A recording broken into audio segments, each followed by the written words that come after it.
Hi students, welcome to our channel. இந்த வீடியோவில் என்ன பார்க்க போகிறோம் அப்படின்னு சொல்லி பார்த்தீங்கன்னா 10th history 5th lesson social and religious reform movements in the 19th century. இந்த லெசனுக்கான ஃபுல் எக்ஸ்ப்ளனேஷன் தான் இந்த வீடியோவில் நம்ம பார்க்க போகிறோம். இதுக்கு முன்னாடி நம்மளோட சேனலில் எல்லா லெசன்ஸ்க்கான explanations, line by line explanation plus story type explanation எல்லாம் கொடுத்துருக்கோம். அதை பார்க்கல அப்படின்னு சொன்னால் போய் பார்த்துக்கோங்க. சரிங்களா? ஃபர்ஸ்ட் வந்து பார்த்தீங்கன்னா introduction.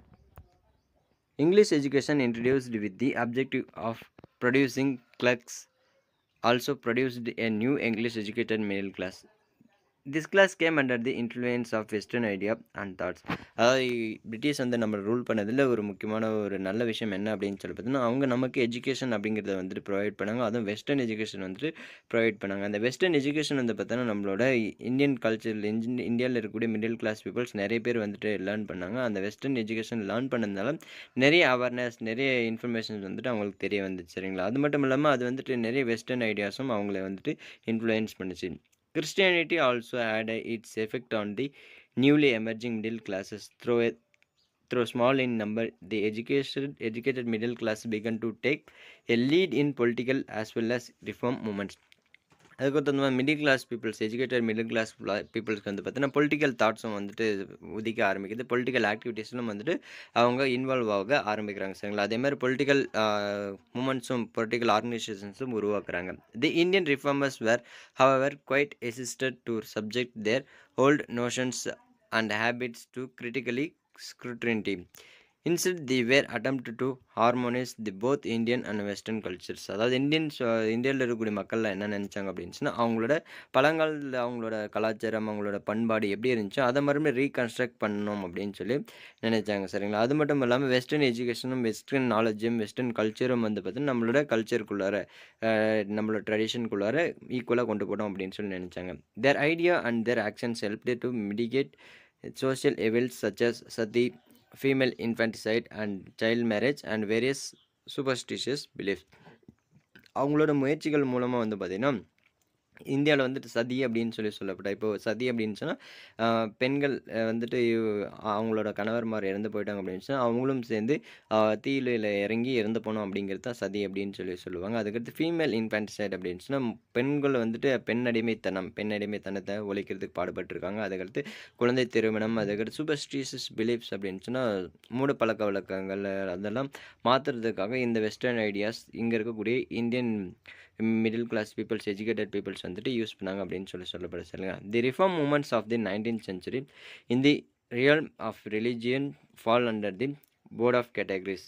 Reformist movements and like the Brahmo Samaj and the Pratana Samaj and Aligarh movement, அதாவது 2 டைப்பாக வந்துட்டு பிரிக்கிறாங்க. இந்த நம்மளோட இந்தியாவில் ரிஃபார்ம்ஸை ஏற்படுத்துறதுக்காக உருவாகின இயக்கங்களை வந்து பார்த்தா 2ஆக பிரிக்கிறாங்க. ஒன்று சமய இயக்கங்கள், இன்னொன்று சமூக சீர்திருத்த இயக்கங்கள் அப்படின்னு சமய இயக்கங்கள் அப்படின்னு சொன்னால் இந்த சமூக சீர்திருத்த இயக்கங்கள்லாம் பிரம்ம சமாஜ், பிரார்த்தன சமாஜ், அலிகார் மூமெண்ட் இதெல்லாமே வந்து பார்த்தீங்கன்னா சமூக சீர்திருத்த இயக்கங்கள்.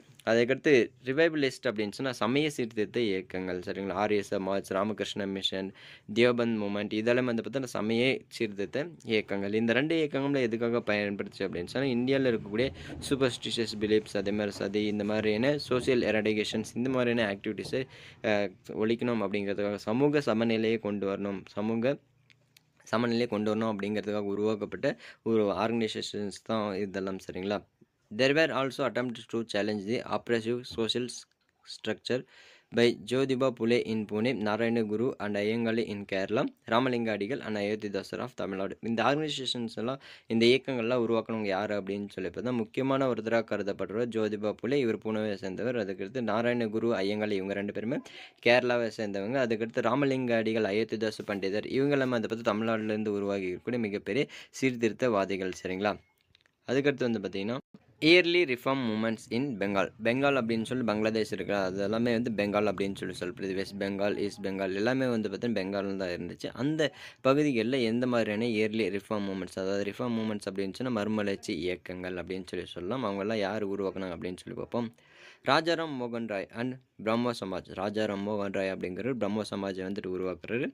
ராஜாராம் மோகன் Rai was one of the earlier reformers influenced by the Western ideas to initiate reforms. அதாவது ராஜாராம் மோகன் ராய் சமூக சீர்திருத்த இயக்கங்களின் முன்னோடி அப்படின்னு சொல்லிட்டு ராஜாராம் மோகன் ராய் வந்துட்டு கருதப்படுறார். ஏன் அப்படின்னு சொல்லி பார்த்தா அவர் வெஸ்டர்ன் ஐடியாஸ் மூலமாக இங்கே இருக்கக்கூடிய சமூக சீர்திருத்த இயக்கங்களை உருவாக்கி அவங்களுக்கு சமநிலை கொண்டு வரணும் அப்படின்னு சொல்லிட்டு பாடுபட்டவரில் முக்கியமான முதன்மையான ஒருத்தர். He was a great scholar, well versed in Sanskrit, Arabic, Persian and English. Apart from his knowledge, அதாவது இவர் வந்துட்டு ஒரு மிகப்பெரிய ஒரு ஸ்காலர் அப்படின்னு சொல்லப்படுது. இவர் வந்துட்டு சான்ஸ்கிரிட், அரபிக், பெர்ஷியன், இங்கிலீஷ் இது எல்லாமே வந்துட்டு புலமை வாய்ந்தவராக இருந்திருக்கிறார். அது மட்டும் இல்லாமல் அவரோட மதர் டங்கான பெங்காலிலும் வந்துவிட்டு மிகப்பெரிய அளவில் அவர் புலமை வாய்ந்தவராக இருக்கிறார். ராம் மோகன் Roy was opposed to meaningless religious ceremonies and all forms of pernicious social customs. So சமூக சீர்திருத்த ராஜாராம் மோகன் ராய் இங்கே இருக்கக்கூடிய சமய சீர்திருத்த பழக்க வழக்கங்கள் இருக்குங்களா, அதாவது மத பழக்க வழக்கங்கள், மத சடங்குகள் இதெல்லாமே வந்து பார்த்தீங்கன்னா சூப்பர்ஸ்டிஷியஸ் பிலீஃப்ஸ், அதாவது மூட நம்பிக்கை அப்படின்னு சொல்கிறாங்க சரிங்களா. அதை ஒழிக்கிறதுக்காக இவர் வந்துட்டு பாடுபட்டு வந்துட்டு இருக்கார். He wanted to preserve the continuity with his the past. In the East, religious, philosophical, social outlook, he was deeply influenced by monotheism and anti-idolatry. அதாவது இவர் ராஜாராம் மோகன் ராய் என்ன சொல்கிறார் அப்படின்னு சொல்லி பார்த்தா, என்னதான் இவர் சமய பழக்க வழக்கங்கள், மூட பழக்க வழக்கங்களை எதிர்த்தாலும் நம்மளோட ஆரம்ப காலங்களில் நம்ம வந்துட்டு ஆரம்ப காலங்களில் பயன்படுத்த சமூக சீர்திருத்த இயக்கங்களும் சரி அந்த மாதிரியான மத பழக்க வழக்கங்களை வந்துட்டு ஏற்றுக்கிறாரு. அது மட்டும் இல்லாமல் இவரோட சமூக மதத்தை பற்றின ஒரு கருத்துக்கள்லாம் எப்படி இருக்குது அப்படின்னு சொல்லி பார்த்தீங்கன்னா, இவர் வந்துட்டு ஒரே கடவுள் அப்படிங்கிறத வந்துட்டு சொல்கிறாரு. அது மட்டும் இல்லாமல் இவர் உருவ வழிபாடை வந்துட்டு எதிர்க்கிறார். அது மட்டும் இல்லாமல் ஒரே கடவுள் அப்படிங்கிறத வந்துட்டு வலியுறுத்துறாரு சரிங்களா. Based on his interpretations of the Upanishads, he argued that all ancient texts of Hindus preached monotheism, worship of one god. அதாவது நம்மளோட உபநிடதங்கள், அதாவது ரிக், எது, சாம், ஆதரவனம் சொல்லுவாங்களா அந்த மாதிரி வேத நூல்களும் சரி, அதுக்கு முன்னாடி இருக்கக்கூடிய உபநிடதங்கள் இதுவுமே சரி, கடவுளை வந்துட்டு ஒரு உருவம் அப்படிங்கிறத வந்துட்டு சொல்ல கிடையாது. உருவம் இல்லாத தான் கடவுள் அப்படின்னு சொல்கிறாங்க. அது மட்டும் இல்லாமல் நம்மளுடைய பண்டைய கால புத்தகங்கள், இலக்கியங்கள் எல்லாமே வந்து ஒரே கடவுளை வணங்குறதை வந்துட்டு சொல்லுது அப்படின்னு சொல்கிறாங்க சரிங்களா. தென் deeply concerned with the prevailing customs of sati, child marriage and polygamy, he published tracts against them and petitioned to the government to legislative against them. இவர் வந்து பார்த்தீங்கன்னா பெண்கள் திருமணத்தையும் அதே மாதிரி குழந்தை திருமணத்தையும் அதே மாதிரி சதி பழக்கத்தை ஒழிக்கணும், அதே மாதிரி பலதார மறுமணத்தை ஒழிக்கணும் அப்படிங்கிறதுக்கு மிகப்பெரிய அளவில் பாடுபட்டு இருக்கிறார். இதற்கு வந்து பார்த்தீங்கன்னா பிரிட்டிஷ் கவர்மெண்ட்டுக்கு இவர் பெட்டிஷன்ஸும் போட்டிருக்கிறார் சரிங்களா. சதி அப்படின்னு சொன்ன ஏற்கனவே கணவன் இறந்து போயிட்டு அவங்களோட மனைவியும் நெருப்பில் விழுந்து இறணும் அப்படின்னு சொல்லிட்டு சைல்டு மேரேஜ் அண்ட் பாலிகாமி அப்படின்னு சொன்னால் பலதார மனம், ஒரு ஆண் வந்துட்டு எவ்வளோ பெண்களை வேணாலும் திருமணம் பண்ணிக்கலாம் அப்படிங்கிறது சொல்லக்கூடிய அந்த சிஸ்டமை தான் பாலிகாமி அப்படின்னு சொல்கிறார். இந்த சிஸ்டம்ஸ் எல்லாம் எதிர்த்து வந்து பார்த்தோன்னா ராஜாராம் மோகன் ராய் பிரிட்டிஷ் ஆட்சிக்கு வந்துட்டு கவர்மெண்ட்டுக்கு பெட்டிஷன்ஸ் எல்லாம் போடுறாரு. He advocated the right of widows to remarry. He wanted to polygamy to end. He appealed to reasons and humanity and compassion of the people. His campaign played in a key role in forcing the Governor General William Penting's legislation abolition sadi in 1829. அதாவது இவர் வந்துட்டு சதி என்ற பழக்கத்தை ஒழிக்கணும் அப்படின்னு சொல்கிறதுக்கு போடுறாரு. அது மாதிரி பெண்கள் வந்து பார்த்தீங்கன்னா விதவை மனமத்தை வந்துட்டு ஊக்குவிக்கிறார். விதவைகள் திருமணம் பண்ணிக்கூடாது அப்படின்னு சொல்லிட்டு ஸ்டார்டிங்கில் நிறைய ரூல்ஸ் அண்ட் ரெகுலேஷன்ஸ் எல்லாம் இருக்குது. பட் இவர் விதவைகள் மறுமணம் பண்ணிக்கிறதை எல்லாரும் ஆதரிக்கணும் அப்படின்னு சொல்லிட்டு அதுக்காக போடுறாரு சரிங்களா. இந்த மாதிரி நிறைய பிரச்சனைகளில் இவர் வந்துட்டு தலையிட்டிருந்தாலும் அது மட்டும் இல்லாமல் கவர்னர் வில்லியம் பெண்டிங் பிரபு வந்துட்டு என்ன பண்ணுறாங்கன்னா சதி அப்படிங்கிறது வந்துட்டு ஒழிக்கணும், சதி வந்துட்டு ஒரு தடை செய்யப்பட்ட ஒரு விஷயம் அப்படின்னு சொல்லிட்டு 1829 ஒரு சட்டத்தை கொண்டு வர்றாரு, ஆக்டை கொண்டு வர்றாரு. அந்த ஆக்ட் வரதுக்கு முக்கியமான காரணமாக இருந்தவர் யார் அப்படின்னு சொல்லிட்டு ராஜாராம் மோகன் Rai. Rammohan Rai condemned the subjugations of women and opposed the prevailing ideas of women were inferior to men. அதாவது பெண் அடிமைத்தனத்தை வந்துட்டு ராஜாராம் மோகன் ராய் எதிர்க்கிறார். அது மட்டும் இல்லாமல் ஆண்களை விட பெண்கள் வந்து தாழ்ந்தவங்க அப்படிங்கிற மாதிரியான தாட் இருக்கிறத வந்துட்டு இவர் எதிர்க்கிறார் சரிங்களா. He gave his full support for the introduction of English language and Western science in schools and காலேஜஸில் வெஸ்டர்ன் ஐடியாஸ் ப்ளஸ் வெஸ்டர்ன் சப்ஜெக்ட்ஸை வந்துட்டு இவர் இன்ட்ரடியூஸ் பண்ணுறதை வந்துட்டு முழுக்க ஆதரிக்கிறார். இங்கிலீஷை வந்துட்டு இங்கே இன்ட்ரடியூஸ் பண்ணணும், அது மட்டும் இல்லாமல் வெஸ்டர்ன் ஐடியாஸும் இங்கே இருக்கக்கூடிய மாணவர்களுக்கும் கற்று தரணும் அப்படிங்கிறது வந்துட்டு இவர் பாடுறாரு சரிங்களா.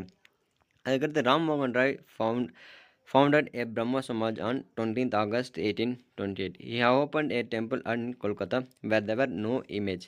அதாவது ராஜாராம் மோகன் ராய் வந்து பார்த்தீங்கன்னா, பிரம்ம சமாஜ் அப்படிங்கிற இயக்கத்தை ஏற்படுத்தினவர் ராஜாராம் மோகன் ராய். இவரு 1828ல ஆகஸ்ட் 20ஆம் தேதி ராஜாராம் மோகன் ராய் வந்து இந்த கல்கத்தால வந்துட்டு ஒரு கோயில கட்டுறாரு. கோயில கட்டிட்டு அந்த கோயில்ல வந்துட்டு எந்த ஒரு சிலையோ அப்படி இல்லாட்டி எந்த ஒரு ஃபோட்டோவோ வந்துட்டு எதுவுமே கிடையாது.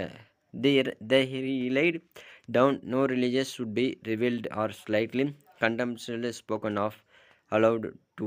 அதாவது இந்த கோயிலை கட்டிட்டு அந்த கோயிலில் அவர் என்ன எழுதி வைக்கிறார் அப்படின்னு சொல்லி பார்த்தீங்கன்னா, இந்த கோயிலில் நீங்கள் எந்த மதத்தை வேணாலும் பின்பற்றலாம், ஆனால் எந்த வேற ஒரு மதத்தை இழிவுபடுத்துறதுக்கோ அப்படி இல்லாட்டி உருவ வழிபாடு பண்ணுறதுக்கோ இங்கே உரிமை கிடையாது அப்படின்னு சொல்லி எழுதி வைக்கிறாரு. சரிங்களா? The Samaj forbade idol worship and condemned meaninglessly religious rites and ceremonies. However, the form of beginning, the appeal of the Brahmo Samaj remained limited to the intellectuals and enlightened Bengalis. Through the Samaj failed to attract the people from their lower sections of society. Its impact on cultural of modern Bengal and its middle class within quite significant. But இந்த இயக்கம் வந்து பார்த்தீங்கன்னா பிரம்ம சமாஜ் வந்து failure ஆயிடுச்சு. அங்கே இருக்கக்கூடிய rich peoples மட்டுமே தான் இது பயன்படுத்துறதுனால இந்த பிரம்ம சமாஜ் அப்படிங்கிறது வந்துட்டு ஃபெயிலியர் ஆயிடுச்சு. சரிங்களா? அதுக்கடுத்து வந்து பார்த்திங்கன்னா இது ராஜாராம் மோகன் ராய்க்கு அடுத்து மகரிஷி தீபேந்திரநாத் தாகூர் வந்துட்டு வர்றாரு. தீபேந்திரநாத் தாகூர் யார் அப்படின்னு சொல்லி பார்ப்போம். After the death of Rajaram மோகன் Roy 1833, Maharishi Debendranath Tagore, the poet of Rabindranath Tagore's father, carried on his work. He laid down 4 articles. அதாவது ராஜாராம் மோகன் ராய் 1833 இறந்து போகிறார். இருந்து போனதுக்கப்புறமா அந்த பிரம்ம சமாஜிக்கு தலைவராக வந்துட்டு மகரிஷி தீபேந்திரநாத் தாகூர் வந்து தேர்ந்தெடுக்கப்படுறாரு. தீபேந்திரநாத் தாகூர் யார் அப்படின்னு சொல்லி பார்த்தா நம்மளோட ரவீந்திரநாத் தாகூரோட அப்பா. சரிங்களா? இவர் வந்துட்டு ஒரு 4 கொள்கைகளை வந்துட்டு சொல்கிறார். அந்த 4 கொள்கைகள் என்னென்ன அப்படின்னு சொல்லி பார்த்தா, இந்த beginning of there was nothing, the one supreme being alone exist who created the universe. அதாவது இந்த உலகம் உருவாகிறதுக்கு முன்னாடி யாருமே கிடையாது. இந்த உலகத்தை உருவாக்குனா ஒரே ஒரு சுப்ரீம் பவர் மட்டும் தான் இருந்துச்சு. சரிங்களா? He alone is the God of truth, infinite wisdom, goodness and power, external, omnipotent and one without second. அவர் இந்த நம்மளை உலகத்தை உருவாக்குனா அந்த சூப்பர் பவர் தான் கடவுள், நம்பிக்கை, அதே மாதிரி பேராற்றல் கொண்டவர், அதுக்கடுத்து நல்லெண்ணங்களின் முழு உருவம் அப்படின்னு சொல்லிட்டு எல்லாமே அவர் தான் அப்படின்னு சொல்லி சொல்கிறார். அவர் இல்லை அப்படின்னு சொன்னால், அந்த சூப்பர் பவர் இல்லை அப்படின்னு சொன்னால் நம்ம ஒரு செகண்ட் கூட உயிர் வாழ முடியாது அப்படின்னு சொல்லி சொல்கிறாரு. அவர் salvation depends on belief in him and in worship in the word and next. அதாவது நம்மளோட முக்கியமான மோட்சம் அடைகிறதுக்கான வழி, நம்மளோட பிறவி பயன் என்ன அப்படின்னு சொல்லி பார்த்தீங்கன்னா, அவரை வந்துட்டு முழுக்க முழுக்க நம்பி அவரை வழிபாடு செய்கிறது தான் நம்மளோட முதல் நோக்கம். அது மட்டும் இல்லாமல் அவரை நம்பி நம்ம வழிபாடு செஞ்சோம் அப்படின்னு சொன்னால் நம்மளோட மோட்சத்தை அடையலாம் அப்படின்னு சொல்லி சொல்கிறாரு. Believe consist in loving him and doing is will. அதாவது அவரை நம்புறது, அவரை செய்ய நினைக்கிறது, நம்ம செய்கிறது தான் அவருக்கு செய்யக்கூடிய நம்ம முக்கியமான ஒரு பணி அப்படின்னு சொல்லி சொல்கிறார். சரிங்களா? கேசப் சந்திர சென் அண்ட் பிரம்ம சமாஜ் ஆஃப் இந்தியா. அதுக்கடுத்து தீபேந்திரநாத் தாகூருக்கு அடுத்து கேசவ் சந்திர சென் அப்படிங்கிறவர் வர்றாரு. இவர் இந்த பிரம்ம சமாஜில் என்ன மாற்றத்தை கொண்டு வர்றாரு அப்படின்னு சொல்லி பார்ப்போம். Debendranath was a moderate reformer, but his younger colleagues and Sabha were for in rapid changes. The greatest of these, Kesab Chandra Sen 1838 to 1884, joined the movement in 1857. அதாவது தீபேந்திரநாத் தாகூர் வந்துட்டு என்ன பண்ணுறாரு அப்படின்னு சொன்னால், ஒரு மிகப்பெரிய ஒரு பழமைவாதியான ஒரு சீர்திருத்தவாதி அப்படின்னு சொல்லப்படுது. அதுக்கடுத்து இவருக்கு கீழே இருக்கக்கூடிய முக்கியமான சீடர்களில் ஒருத்தராக கேசவ் சந்திர சென் வந்துட்டு பார்க்கப்படுறாரு. இவர் 1857 இந்த பிரம்ம சமாஜில் வந்துட்டு ஒன்றா சேர்றாங்க. சரிங்களா? But in 1866 a split occurred in the ranks of Brahma Samaj. Kesab left Samaj and found in a new organization. Deependranath's organization thereafter came to be known as ஆதி பிரம்ம சமாஜ். 1866 பிரம்ம சமாஜில் ஒரு பிரிவினை ஏற்படுது. சரிங்களா? ஒரு பிரச்சனையின் காரணமாக அந்த பிரம்ம சமாஜ் வந்து 2ஆக பிரியுது. அதுக்கடுத்து கேசப் சந்திரசன் அந்த பிரம்ம சமாஜ்லேருந்து தனியாக பிரிஞ்சு போய் ஒரு புதுசாக ஒரு ஆர்கனைசேஷனை ஆரம்பிக்கிறாரு. அப்போலேருந்து 1866 இந்த பிரம்ம சமாஜ் வந்துட்டு என்னவோ அழைக்கப்படுது அப்படின்னு சொன்னால் தேபேந்திரநாத்தோட ஆதி பிரம்ம சமாஜ் அப்படின்னு சொல்லிட்டு அழைக்கப்படுது. சரிங்க? After Keshab Sen his 14-year-old daughter married to an Indian prince. In contraventions the Samaj continuance of child marriage, the opponent's child of marriage left Brahma Samaj of India and started in சாதாரண சமாஜ். அதாவது அதுக்கடுத்து இவரு கேசப் சந்திர சென் என்ன பண்றாரு அப்படின்னு சொன்னா, அவங்களோட பெண் குழந்தை வந்துட்டு இங்க இருக்கக்கூடிய இந்தியன் ஒரு பிரின்சஸ் இந்திய இளவரசருக்கு வந்துட்டு 14 வயசுல மேரேஜ் பண்ணி குடுக்குறாரு. குழந்தை திருமணத்தை எடுக்கிறவங்க இந்த பிரம்ம சமாஜ்ல இருக்கிறதுனால, அவங்க எல்லாருமே இந்த பிரம்ம சமாஜ்லேருந்து பிரிஞ்சு போய் சாதாரண சமாராஜ் அப்படிங்கிற ஒரு இயக்கத்தை வந்துட்டு உருவாக்குறாங்க சரிங்களா. தென் ஈஸ்வர் சந்திர வித்யாசாகர். ஈஸ்வர் சந்திர வித்யாசாகர் யார் அப்படின்னு சொல்லி பார்ப்போம். Another outstanding reformers in Bengal was Ishwar Chandra Vidyasagar. பெங்காலில் இருக்கக்கூடிய இன்னொரு முக்கியமான சீர்திருத்தவாதியை ஈஸ்வர் சந்திர வித்யாசாகர் வர பார்க்க போகிறாரு. While Ram Mohan Roy and others looked Western rationalist ideas to reform society, Vidyasagar argued that Hindu scriptures were progressive. அதாவது ராஜா ராம்மோகன் ராய் மற்ற தலைவர்கள் எல்லாமே வெஸ்டர்ன் ஐடியாஸ், அதாவது அமெரிக்கா, அதுக்கடுத்து ரஷ்யா, பிரிட்டன் இந்த மாதிரியான நாடுகளில் இருக்கக்கூடிய கருத்துக்களை வந்துட்டு அவங்க இந்த மாதிரி பண்ணாங்க அப்படின்னு சொல்லிட்டு அதை வந்துட்டு முன்னிலைப்படுத்துகிறாங்க. ஆனால் வித்யாசாகர் ராகவா என்ன பண்ணுறாரு அப்படின்னு சொல்லி பார்த்தீங்கன்னா, நம்மளோட இந்திய இலக்கியங்கள் நம்மளோட மறைநூல்கள்லேயே வந்து பார்த்தீங்கன்னா நம்மளோட இந்த மாதிரியான மூட பழக்க வழக்கங்களுக்கு எதிரான இயக்கங்கள் வந்துட்டு இருக்குது, மூட பழக்க வழக்கங்கள் இருக்கிறதுக்கான முடிவுகளும் இருக்குது அப்படின்னு சொல்லிட்டு நம்மளோட இந்தியாவோட இந்து மத புத்தகங்களை வந்துட்டு முன்னிலைப்படுத்தி காட்டுறாரு சரிங்களா. He provided evidence from scriptures that there was no sensations for burning of widow or for the prohibitions of remarriage of widows. He wrote a number of polemical tracts and was pioneer of modern Bengali prose. அதுக்கடுத்து இவர் வந்து பார்த்தீங்கன்னா மிகப்பெரிய அளவில் நம்மளோட இந்திய பழமையான நூல்களை, இந்து மத நூல்களை வந்துட்டு முன்னிலைப்படுத்தி இந்த இந்து மத நூல்களில் எந்த பிளேசஸுமே இங்கே மக்கள் வந்துட்டு விடோ மேரேஜ் வந்துட்டு எதிர்க்கணும், அதே மாதிரி சதி அப்படிங்கிறத வந்துட்டு ஃபாலோ பண்ணணும் அப்படின்னு சொல்லிட்டு எங்கேயுமே மென்ஷன் பண்ணல அப்படின்னு சொல்லிட்டு நம்மளோட இந்து மத மறைநூல்களை வந்துட்டு முன்னிலைப்படுத்தி பார்க்குறாரு. அது மட்டும் இல்லாமல் இவர் நிறைய புத்தகங்கள் எழுதியிருக்கிறார். அவரே வந்துட்டு நவீன வங்காள உரைநடையின் ஆசிரியர் அப்படின்னு சொல்லி, தந்தை அப்படின்னு சொல்லி கூட அழைக்கப்படுறார் சரிங்களா. He played a leading role in promoting education of girls and helped them setting up a number of schools. He dedicated his whole life for the betterment of the child widows of Hindu society. The movement led by Vidyasagar resulted in Widows Remarriage Act of 1856. This act was intended to improve the lot of children's widow and save the perpetual விடாஸ். அதுக்கடுத்து வந்து பார்த்தோன்னா பெண் குழந்தைகளோட கல்வியை ஊக்குவிக்கிறதுக்காக ஈஸ்வர் சந்திர வித்யாசாகர் வந்துட்டு நிறைய பள்ளிக்கூடங்களை வந்துட்டு கட்டுறாரு, நிறைய பள்ளிக்கூடங்களை கட்டுறாரு. அது மட்டும் இல்லாமல் விடோ ரீமேரேஜுக்காக ரொம்பவே பாடுபட்டுருக்கார். விடோ ரீமேரேஜுக்காக இவர் பாடுபட்டதன் விளைவாக வந்து பார்த்தோன்னா 1856 விடோ ரீமேரேஜ் ஆக்ட் அப்படின்னு சொல்கிற ஒரு, அதாவது விதவைகள் மறுமண சட்டம் அப்படிங்கிறது 1856 கொண்டு வரப்படுறாங்க சொல்லி. அது மட்டும் இல்லாமல் இவர் வந்துட்டு விடோவோட டெவலப்மெண்ட்டுக்காகவும் அதே மாதிரி கேர்ள் சைல்ட்ஸ் பெண் குழந்தைகளோட வளர்ச்சிக்காகவும் மிகப்பெரிய அளவில் பாடுபட்டவராக கருதப்படுறார் சரிங்களா. It was also the credit of Vidyasagar that the first age consent was included in Indian Penal Code, which was enacted in 1860. 1860 first வந்து பார்த்தீங்கன்னா குழந்தைகளோட திருமண வயது, இப்போ வந்துட்டு திருமண வயது பெண்களுக்கு 18, ஆண்களுக்கு 21 வயது அப்படின்னு சொல்லி இருக்குங்களா. அதனால வந்து பார்த்தீங்கன்னா 1860 இந்தியன் கான்ஸ்டியூஷனில் வந்து பார்த்தீங்கன்னா ஒரு சேஞ்சஸ் வந்துட்டு கொண்டு வராங்க. என்ன அப்படின்னு சொன்னால் பெண் குழந்தைகளுக்கான திருமண வயதாக 14 வந்து 10 வயசை வந்துட்டு நிர்ணயிக்கிறாங்க. அதுக்கடுத்து வந்து பார்த்தீங்கன்னா age for remarriage was fixed 10 years. It was raised 12 on 13 on 1891. அதுக்கடுத்து 1891 12 வயதாகவும் 1925 13 வயதாகவும் வந்துட்டு மாற்றப்படுது சரிங்களா. அதுக்கடுத்து வந்து பார்த்தீங்கன்னா இந்த 13 வயது குழந்தை தான் மேரேஜ் பண்ண, 13 வயதுக்கு கீழே மேரேஜ் பண்ணக்கூடாது அப்படிங்கிற சட்டம் வந்துட்டு 1925 வரைக்கும் இருக்குது. பட் இருந்தாலுமே நிறைய குழந்தைகள் வந்து சின்ன வயசுலேயே வந்து மேரேஜ் பண்ணி தரப்படுது. அதுக்கடுத்து வந்து பார்த்தோன்னா இது மிகப்பெரிய அளவில் மக்கள் பயன்படுத்தாதனால இது வந்துட்டு ஒரு நடைமுறையில் இல்லாத ஒரு சட்டமாகவே வந்து கருதப்படுது சரிங்களா. பிரார்த்தனா சமாஜ் அப்படின்னு சொன்னால் என்னன்னு பார்ப்போம். இது யார் ஆரம்பிக்கிறோம் அப்படின்னு சொல்லி பார்ப்போம். தி Maharashtra region was another region where reform activities gained steam. A movement similar to the Brahmo Samaj but founded in Bombay in 1867. Maharashtra வந்துட்டு சமூக சீர்திருத்த இயக்கங்களுக்கான மிக முக்கிய பகுதியாக வந்துட்டு பார்க்கப்பட்டுச்சு. பிரம்ம சமாஜ் அப்படிங்கிறது 1867 இங்கே இருக்கக்கூடிய பாம்பேயில் வந்து மகாராஷ்டிராவில் இருக்கக்கூடிய பாம்பேயில் வந்துட்டு உருவாக்கப்பட்டுச்சு சரிங்களா. வாஸ் பிரார்த்தனா சமாஜ்.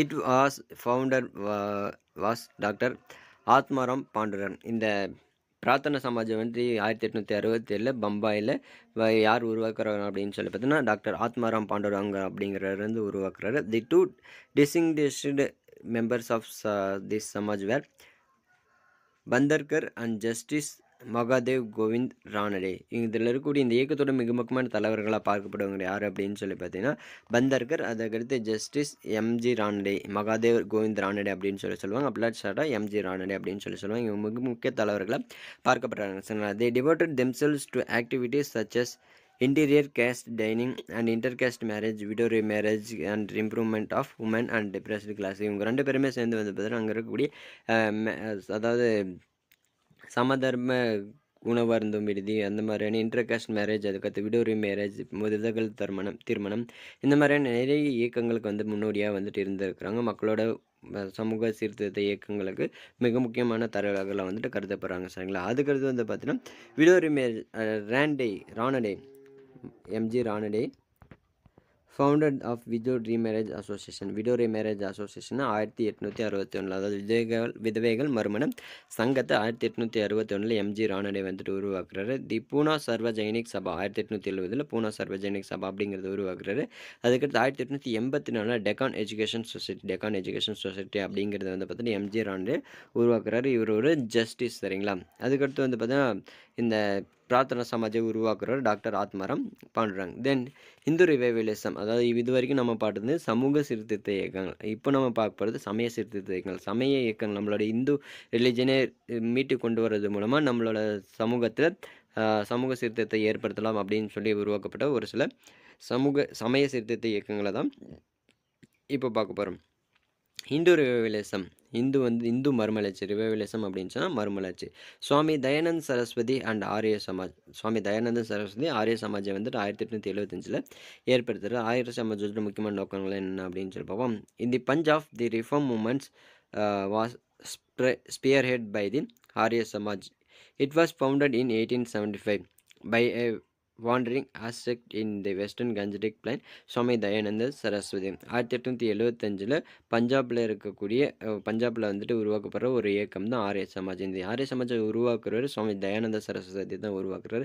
இந்த ஆரிய சமாஜை உருவாக்குறதுக்கு முன்னாடி இவர் வந்துட்டு உண்மையை தேடி வந்து பார்த்தீங்கன்னா கிட்டத்தட்ட ஒரு துறவி மாதிரி நிறைய பிளேசஸில் வந்துட்டு மேற்கு கங்கை சமவெளியில் சுற்றிட்டு இருக்கிறார். சரிங்களா? கேஞ்சட்டிக் பிளைன் அப்படின்னு சொல்லி பார்த்தீங்கன்னா கங்கை சமவெளி அப்படின்னு சொல்லுவாங்க. சரி, மேற்கு கங்கை சமவெளியில் ஒரு சுவாமி, அதாவது துறவி மாதிரி சுற்றிட்டு இருக்கிறார். அதுக்கடுத்து 1875 இந்த ஆரிய சமாஜை வந்துட்டு உருவாக்குறாரு. சரிங்களா? Then Swami Dayanand later settled in Punjab and preached his ideas. His book Satyendra Prakash enjoyed wide circulations. அதுக்கடுத்து இவர் பஞ்சாபில் வந்துட்டு செட்டில் ஆகிட்டு அவரோட போதனைகள் வந்துட்டு போதிக்கிறாரு. அதுக்கடுத்து இவர் ஒரு புக் எழுதுறாரு. அந்த புக்கு சத்யேந்திர பிரகாஷ் அப்படின்னு சொல்லி நேம். சரிங்களா? இவரோட முக்கியமான போதனைகள் எல்லாமே அந்த புக்கில் இடம்பெற்றிருக்கு. He declared the practices such as child marriage and prohibition of widow marriage and the alleged political effects and foreign travel had scriptural sanction. அதாவது இந்த சைல்டு மேரேஜ், அதுக்கடுத்து பெண்கள் விதவைகள் மறுமணத்தை எதிர்க்கிறது, இது எல்லாமே வந்து பார்த்தீங்கன்னா மூடநம்பிக்கையின் மறுவுருவம் அப்படின்னு சொல்லிட்டு இவர் சொல்கிறாரு. சரிங்களா? The positive principles initiated by Dayanand were strict monotheism, condemnations of idolatry and rejection of Brahman dominations and rituals and social practices. இவர் வந்துட்டு ஒரு 4 கொள்கையை சொல்கிறாரு. என்ன அப்படின்னு சொல்லி பார்த்தீங்கன்னா ஸ்ட்ரிக்ட் மோனோதிசம் அப்படின்னு சொன்னால் ஒரே ஒரு கடவுள் கொள்கை, ஒரே கடவுள் தான், வேறு யாரும் கிடையாது அப்படின்னு சொல்கிற மோனோதிசம் அப்படின்னு சொன்னால் ஒரே கடவுள். அதுக்கடுத்து கண்டாமினேஷன் ஆஃப் ஐடலிட்டி, அதாவது உருவ வழிபாடு வந்துட்டு எதிர்க்கிறாரு. அது மட்டும் இல்லாமல் ரிஜெக்ஷன் ஆஃப் பிராமன் டாமினேஷன், அதாவது பிராமணியர்கள் டாமினேட் பண்ணக்கூடிய அதை வந்துட்டு எதிர்க்கிறார். சரி, பிராமணிய ஆதிக்கத்தை வந்துட்டு எதிர்க்கிறாரு. He also rejected superstitious beliefs in Hindus and his cry was back to Vedas. அதாவது இவர் வந்துட்டு இங்கே இருக்கக்கூடிய சமய மூட பழக்க வழக்கங்களையும் எதிர்க்கிறார். சரிங்களா? அதுக்கடுத்து இவர் சொல்லக்கூடிய ஒரு தாட் என்ன அப்படின்னு சொல்லிட்டு கோ பேக் டு வேதாஸ், அதாவது வேதங்களை நோக்கி திரும்பி போங்க அப்படின்னு சொல்லி சொல்கிறாங்க. சரிங்களா? Aryan Samaj attempt to check the incidents of religious conversions in the British India. One of its main objectives was counter-conversion. Prescribing a purificatory of ceremony was called Sudhi, directed at the Hindus who had converted to Islam and Christianity. இவர் வந்து பார்த்தீங்கன்னா இந்து மதத்தை மறுபடியும் மீட்டு கொண்டு வரணும் அப்படிங்கிறதுக்காக இஸ்லாம் மதத்துக்கும் கிறிஸ்டியன் மதத்துக்கும் மதம் மாறி இருக்கக்கூடிய இந்துக்களை வந்து பார்த்தீங்கன்னா மறுபடியும் இந்து மதத்துக்கே மதம் மாற சொல்கிறாரு. அவங்க மதம் மாறுறதுக்கான ஒரு மத சடங்கு வந்துட்டு என்ன சொல்கிறாரு அப்படின்னு சொல்லி பார்த்தா சுத்தி அப்படின்னு சொல்லி சொல்கிறாங்க sir. The primary achievements of Arya Samaj where in the field of social reform and spread its education. The Samaj started a number of Dayanand Anglo-Vedic schools. இந்த ஆரிய சமாஜ் வந்து பார்த்தீங்கன்னா இங்கே இருக்கக்கூடிய சமூகத்தில் இருக்கக்கூடிய வேறுபாடுகளை கலைஞ்சாலும் இவங்களோட முக்கியமான கான்ட்ரிபியூஷன் என்ன அப்படின்னு சொல்லி பார்த்தா நம்மளோட இந்தியாவில் நிறைய பேருக்கு எஜுகேஷன் வழங்குது அப்படின்னு சொல்லி சொல்கிறாங்க. ஆரிய சமாஜ் வந்து பார்த்தீங்கன்னா நிறைய ஸ்கூல்ஸை வந்துட்டு உருவாக்குறாங்க. அந்த ஸ்கூல்ஸ்க்கு தயானந்த ஆங்கிலோ வெதிக் ஸ்கூல்ஸ் அப்படின்னு சொல்லி அண்ட் காலேஜஸ் வந்துட்டு ஏற்படுத்துகிறாங்க. இதனால் இந்தியாவில் இருக்கக்கூடிய நிறைய மக்களும் மாணவர்களும் வந்து பார்த்தீங்கன்னா கல்வி அறிவை பெறுறாங்க. இந்தியாவில் கல்வி அறிவை ஏற்படுத்தினா ஆரிய சமாஜோட முக்கியமான பங்கீடு வந்துட்டு இருக்குது சரிங்களா. இந்த லெசன் பெரிய லெசன் அப்படிங்கிறது அடுத்து வரக்கூடிய பார்ட்ஸ் எல்லாமே நம்ம செகண்ட் பார்ட்டில் பார்த்துடலாம். இது மட்டும் இல்லாமல் நம்மளோட சேனல் எல்லா லெசன்ஸ்க்கான எக்ஸ்ப்ளனேஷன் கொடுத்துருக்கோம். அதை பார்க்கல அப்படின்னு சொன்னால் கீழே டிஸ்கிரிப்ஷனில் அதுக்கான லிங்க் கொடுத்துருக்கோம், போய் பார்த்துக்கோங்க. இதே மாதிரியே எல்லா லெசன்ஸ்க்கான எக்ஸ்ப்ளனேஷன் வேணும் ப்ளஸ் எஜுகேஷனல் அப்டேட்ஸ் வேணும் அப்படின்னு சொன்னால் நம்மளோட சேனலை மறக்காமல் சப்ஸ்கிரைப் பண்ணிக்கோங்க. உங்களோட ஃப்ரெண்ட்ஸ்க்கு யாருக்காச்சும் இந்த வீடியோ தேவைப்படும் நினச்சிங்க அப்படின்னு சொன்னால் அவங்களுக்கு இந்த வீடியோ ஷேர் பண்ணுங்கள். இந்த வீடியோ உங்களுக்கு பிடிச்சிருந்தால் லைக் பண்ணுங்கள். இன்னொரு நாள் இன்னொரு வீடியோ உங்களை சந்திக்கிறேன். And then bye from socio education.